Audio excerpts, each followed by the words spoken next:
Lead time in modern manufacturing is the time elapsed from the start of a project or process until its conclusion, including delivery of a finished product. The overall production stages typically included in lead time are order processing, manufacturing, and shipping. However, the specifics of each job must always be considered. Lead time, cycle time, and takt time are all considered lean metrics, which are used to measure the overall efficiency of production processes. The lead time of an operation includes the planning phases, part manufacturing, customer shipping, and any stages in between.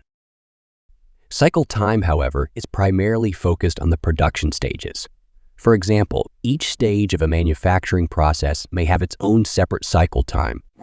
Takt time may be thought of as the pace of each production cycle, synchronized to meet the specific demand.